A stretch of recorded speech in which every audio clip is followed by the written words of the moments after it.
प्रिय विद्यार्थियों नमस्कार।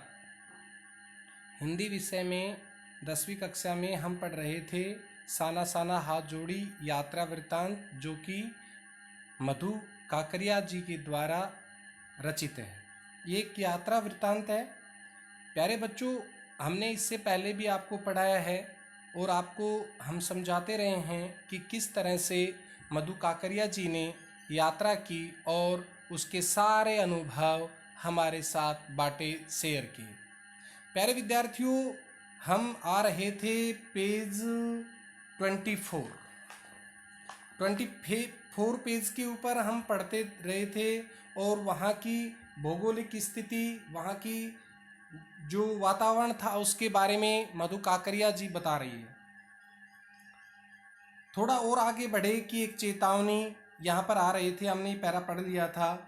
और we care man inter around, पर हमें नरभक्षी जानवर नहीं, दूध देने वाले याक दिखे, काले काले ढेर सारे याक। यानी कि बर्फीले इलाकों में, पहाड़ी इलाकों में याकों की बाहुल्यता ज़्यादा होती है। पशुओं के बारे में यदि चर्चा करें तो आप बताएंगे वहाँ पर याक और पालतू पशु बहुत ज़्यादा थे। पहाड़ों पर गिरती बर्फ से प्राकृतिक ढंग से रक्षा करने वाले घने घने बालों वाले याक। सूरज ढलने लगा था। हमने देखा कुछ पहाड़ी औरतें गायों को चराकर वापस लौट रही थी। वहाँ का जनजीवन। कुछ के सिर पर लकड़ियों के भारी भरकम गट्ठर थे, बंडल थे। ऊपर आसमान फिर धुंध और बादलों से घिरा हुआ था। उतरती संध्या में जीप जब चाय के बागानों से गुजर रही थी कि फिर एक दृश्य ने मुझे खींचा। नीचे चाय के हरे भरे बागानों में कई युवतियां बोकू पहने, सिक्किमी परिधान, चाय की पत्तियां तोड़ रही थी। नदी की तरह उफान लेता उनका यौवन और श्रम से दमकता गुलाबी चेहरा। श्रम से, मेहनत से चमकता उनका गुलाबी चेहरा। यानी कि लेखिका बतानी चाहती है कि लेखिका ने समझा रही हमें कि इतनी कठिन मेहनत के बीच या इतनी कठिन परिश्रम के बीच वे सब इतनी प्रसन्न थी, खुश थी अपने जीवन से। एक युवती ने चटक लाल रंग का बोकू पहन रखा था, जो सिक्किमी परिधान। सघन, बहुत गहरी हरियाली के बीच चटक लाल रंग डूबते सूरज की स्वर्णिम सोने जैसी और सात्विक, बहुत पवित्र भावों वाली कांति, आभा, चमक दूती में कुछ इस कदर इंद्रधनुषी छटा बिखेर रहा था। इतना सुंदर लग रहा था उस घाटी में कि मैं मंत्रमुग्ध सी, बहुत अधिक प्रसन्नचित भाव से मैं चीख पड़ी थी। इतना अधिक सौंदर्य मेरे लिए असह्य था, यानी कि सहन करने योग्य नहीं था, अर्थात मैं बहुत ज़्यादा प्रसन्न हो गई थी। हम यहाँ पर आ रहे थे प्यारे बच्चों, यूंगथांग पहुँचने के लिए हमें रात भर लायुंग, बीच में जो जगह है लायुंग, उसमें पड़ाव लेना पड़ा था।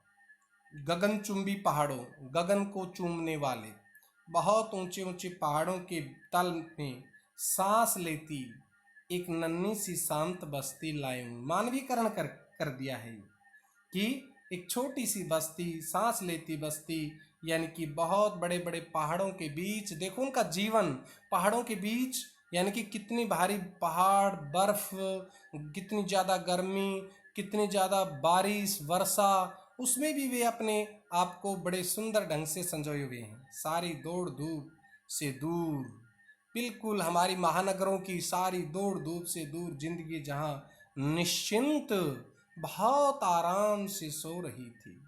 यह भी एक जीवन था, यह भी एक जिंदगी थी। लायुंग का जो रहन सहन था वो भी एक प्रकार से बहुत सुंदर था। उसी लायुंग में हम ठहरे थे, तीस्ता नदी के तीर पर। तीस्ता नदी हमारे साथ साथ चल रही थी। लेखिका कहती है तीस्ता नदी हमारे साथ साथ चल रही थी। तीर पर, किनारे पर बसे लकड़ी के एक छोटे से घर में, लकड़ियों के घर थे। मुंह हाथ धोकर मैं तुरंत ही तीस्ता नदी के किनारे बिखरे पत्थरों पर बैठ गई थी। सामने बहुत ऊपर से बहता झरना नीचे कल कल बहती तीस्ता में मिल रहा था। ये झरने, ये नदी, ये वादियाँ वहाँ के सौंदर्य को बढ़ा रहे थे। मध्यम मध्यम हल्की हल्की हवा बह रही थी। कितना कितना मन को भाने वाला, कितना मर्मस्पर्शी वहाँ का वर्णन किया है लेखिका ने। पेड़ पौधे झूम रहे थे। गहरे बादलों की परत ने चांद को ढक रखा था। बाहर परिंदे, पक्षी और लोग अपने अपने घरों को लौट रहे थे। वातावरण में अद्भुत शांति थी, बहुत अद्भुत प्रकार की शांति थी। मंदिर की घंटियों सी, घुंघरुओं की रुनझुनाहट सी आंखें अनायास भर आई, एकदम अचानक भर आई। ज्ञान का नन्हा सा बोधिस्त्व, ज्ञान का छोटा सा बोधिस्त्व, छोटा सा भाव जैसे भीतर उगने लगा। लेखिका के अंदर क्या होने लगा? जब प्रश्न बनेगा आपके लिए, जब लेखिका ने लायुंग में नदी में पैर डुबोया तो उसके साथ किस प्रकार का भाव पैदा होने लगा। यानी कि उसने बताया मंदिर की घंटियों की, घुंघरुओं की रुंझुनाहट सी आंखें अनायास भरा ली, ज्ञान का नन्हा सा बोधिस्त्व मेरे भीतर उगने लगा। वही सुख, शांति और सुकून है जहाँ अखंडित संपूर्णता है, कभी न मिटने वाली संपूर्णता है। पेड़ पौधे पशु, पेड़ पौधे पशु और आदमी सब अपने अपनी लय, ताल और गति में थे, अपने अपने तरीके से चल रहे थे। वहाँ का संसार, वहाँ का अद्भुत संसार अपने अपने तरीके से चल रहा था। हमारी पीढ़ी ने प्रकृति की, प्रश्न आ गया इम्पोर्टेंट आपके लिए, हमारी पीढ़ी ने प्रकृति की इस लय, ताल और गति से खिलवाड़ कर अक्षम्य अपराध किया है। अक्षम्य अपराध जो कभी न क्षमा करने वाला। कैसे किया है? कैसे किया है? हम प्रदूषण फैला रहे हैं, पर्वतों को हटा रहे हैं, पेड़ों को काट रहे हैं, हम बहुत ज़्यादा फैक्ट्रियों से या घरों का सामान नदियों में बहा रहे हैं। ये कितना भारी प्रदूषण है। ये हम प्रकृति के साथ, प्रकृति की लय ताल गति के साथ खिलवाड़ कर रहे हैं। तभी तो हमें, हमारे ऊपर प्रकृति प्रतिकूल प्रभाव डालती है। इसलिए हमारे ऊपर बहुत सारी बीमारियां चलती हैं, बहुत सारी बीमारियां बनने लगी। क्यों?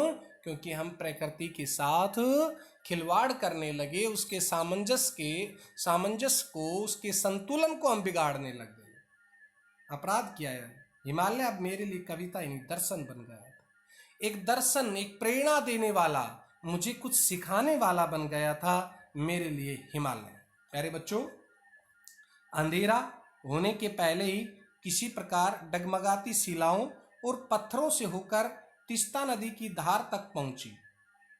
तीस्ता नदी की धार तक पहुंची, बहते पानी को अपनी अंजुली में, अपने हाथ में भरा तो अतीत, बीता हुआ समय भीतर धड़कने लगा। स्मृति में कौंधा, ये सब बातें आपको लिखनी पड़ेंगी। स्मृति में कौंधा चौंका। हमारे यहाँ जल को हाथ में लेकर संकल्प किया जाता है। हम जब भी कोई शुभ कार्य करते हैं तो हाथ में जल लेकर ये संकल्प करते हैं कि मैं ये कार्य इस प्रकार करूँगा। ये हमारा दृढ़ निश्चय होता है, क्योंकि जल ही जीवन होता है और जल को हम साक्षी मान करके एक संकल्प करते हैं पूजा में। उसको हाथ में लेकर के संकल्प लेते हैं कि हम ऐसा बुरा काम कोई नहीं करेंगे। तो वो संकल्प किया, क्या संकल्प करूं, क्या लक्ष्य रखूं, क्या इरादा करूं? मैं सत संकल्प की स्थिति में नहीं थी। भीतर की एक प्रार्थना, एक कमजोर व्यक्ति की प्रार्थना, प्रकृति के सामने लेखिका कहती है कि मेरी प्रार्थना बहुत कमजोर थी। भीतर का सारा हलाहल, जहर, विष, हलाहल होता है जहर, हलाहल कई बार आता है जहर, सारी तामसिकताएं, सारे बुरे विचार बह जाएं। यानी कि प्रकृति से प्रेरणा पा करके, प्रकृति से सीख करके लेखिका कहती है कि मेरी सारी तामसिकताएं बह जाएं। इस बहती धारा में रात धीरे धीरे गहराने लगी। हिमालय ने काला कंबल ओढ़ लिया था। हिमालय अब काला कंबल ओढ़ करके ऐसा लग रहा था जैसे हिमालय एकदम अपना रूप बदल रहा हो। रात्रि का समय है। जितेन यानी कि गाइड ने लकड़ी के बने खिलौने से उस छोटे से गेस्ट हाउस में गाने की तेज धुन पर जब अपने सगे साथियों के साथ नाचना शुरू किया तो देखते ही देखते क्या बना, एक आदिम रात्रि की महक से परियों की कहानी सी मोहक वह रात महक उठी, चमक उठी वह रात। मस्ती और मादकता का ऐसा संक्रमण, मस्ती और आनंद का ऐसा मिलाप हुआ, ऐसा मन को मोहने लगा कि एक एक कर हम सभी यात्री गोल गोल घेरा बनाकर नाचने लगे। मेरी 50 वर्षीय सहेली मणि ने कुमारियों को भी मात करते हुए, नई नृत्य करने वाली युवतियों को मात करते हुए वो जानदार, वो जबरदस्त नृत्य प्रस्तुत किया कि हम सब अवाक उसे देखते रह गए। एकदम कितना आनंद भरा था, कितना पवित्र आनंद भरा था उसके भीतर। कहाँ से आता था इतना आनंद, कितना आनंद। लायूं की सुबह बेहद शांत और सुरमय थी। तिस्ता नदी की शांत धारा के समान ही कल कल कर बहती हुई। अधिकतर लोगों की जीविका का साधन क्या था? पहाड़ी आलू और धान की खेती, दारू का व्यापार, शराब का व्यापार, शराब बनाते थे। सुबह मैं अकेली टहलने निकल गई थी। सुबह उठते ही मैंने आशा की कि यहाँ मुझे बर्फ मिलेगी, बर्फ जरूर मिलेगी। पर अप्रैल के शुरुआती महीने में अप्रैल के शुरुआती यानी वैशाख महीने में यहाँ बर्फ का एक कतरा भी नहीं था। यद्यपि हम धरती के लेवल यानी कि समुद्र के लेवल से 14,000 फीट की ऊंचाई पर थे। मैं बर्फ देखने के लिए बेचैन थी, व्याकुल थी। हम मैदानों से आए लोगों के लिए बर्फ से ढके पहाड़ किसी जन्नत से कम नहीं होते, किसी स्वर्ग से कम नहीं होते। हमारे लिए हमारा उद्देश्य था पहाड़ों के ऊपर बर्फ देखना, बर्फ का आनंद लेना था। वहीं पर घूमते हुए एक सिक्किमी युवक ने मुझे बताया कि प्रदूषण के चलते स्नोफॉल लगातार कम होती जा रही है, बर्फ कम जमती है। आप लोग पठारी क्षेत्र में बहुत प्रदूषण फैलाते हैं, इसलिए प्रकृति पर उसका प्रतिकूल प्रभाव पड़ता है। स्नोफॉल लगातार कम होती जा रही है बर्फ पर। यदि मैं लायूं से कटाओ चली जाऊं तो मुझे वहां सर्तिया पक्का बर्फ मिल जाएगी। कटाओ यानी भारत का स्विट्जरलैंड, याद रखना है। ये बताया कि कटाओ कितनी सुंदर जगह है, वहाँ मुझे जाना चाहिए। कटाओ जो कि अभी तक टूरिस्ट स्पॉट नहीं बनने के कारण सुर्खियों में नहीं आया था, इसलिए वहाँ पर प्रदूषण कम था। प्यारे बच्चों, ये प्रश्न बनेगा कि कटाओ का सुंदर होना, कटाओ में किस प्रकार से प्रदूषण क्यों नहीं था? क्योंकि वहाँ टूरिस्ट स्पॉट नहीं था, वहाँ दुकानें नहीं थी, और दुकानें और जनता न होने के कारण वहाँ प्रदूषण बहुत कम था। और हमने अपने प्राकृतिक स्वरूप में था। कटाओ जो लायूं से 500 फीट की ऊंचाई पर था, करीब 2 घंटे का सफ़र था। 2 घंटे का बताया, याद रखना है। और वह नया लड़का मुझे बतिया रहा था, इस बात को बता रहा था कि उसकी घरवाली अपने छोटे से लकड़ी के घर में के बाहर हमें उत्सुकता पूर्वक देख रही थी कि तभी गाय ने आकर बाहर थैले में रखा उसका महुआ गुड़ुप कर गई, अर्थात निगल गई। जो महुआ रखा रहता था, खाने का पदार्थ कर लिया था। मीठी झिड़कियां देकर उसने गाय को भगा दिया था। गाय भी थी वहां पर। बहुत अच्छा पैरा है। उम्मीद, आवेश, आशा, आशा, गुस्सा और बहुत भारी कुछ प्राप्त करने की जागृति के साथ हम अब हमारा सफर कटाव की तरफ था। कटाव का रास्ता और खतरनाक था, बहुत ज्यादा। हम तो खतरनाक रास्तों से चल ही रहे थे, और ज्यादा खतरनाक था। और उस पर धुंध और बारिश इतनी ज्यादा। जितेन लगभग अंदाज से गाड़ी चला रहा था। पहाड़, पेड़, आकाश, घाटियां, सब पर बादलों की परत, सब कुछ बादल में। कटाव की तरफ जाते समय बादलों को चीरकर निकलती हमारी जीप। खतरनाक रास्तों के एहसास ने हमें मौन कर दिया था, और उस पर बारिश। एक चूक, एक गलती और सब समाप्त। सांस रोके हम धुंध और फिसलन भरे रास्ते पर संभल कर आगे बढ़ती जीप को देख रहे थे। हमारी सांस लेने की आवाज के सिवाय हम बहुत डरे हुए थे। आसपास जीवन का कोई पता नहीं था, इतना खतरनाक रास्ता था। हम पूरी तरह से डर गए थे, घबरा गए थे। फिर नजर पड़ी बड़े बड़े शब्दों में लिखी एक चेतावनी पर, इफ यू आर मैरिड, यदि आप शादीशुदा हैं, डाइवर्स स्पीड को त्याग दें, क्योंकि घर पर बच्चे आपका इंतजार कर रहे हैं। तेज न चलाएं, नहीं तो बहुत नुकसान हो सकता है। रास्ते बड़े खतरनाक हैं। थोड़ी सी दूर आगे बढ़े कि फिर एक चेतावनी, दुर्घटना से देर भली, सावधानी से मौत टली। फिर एक चेतावनी आई, टली। करीब आधे रास्ते बाद धुंध छटी और साथ ही सृष्टि और हमारे बीच फैला सन्नाटा ही हटा।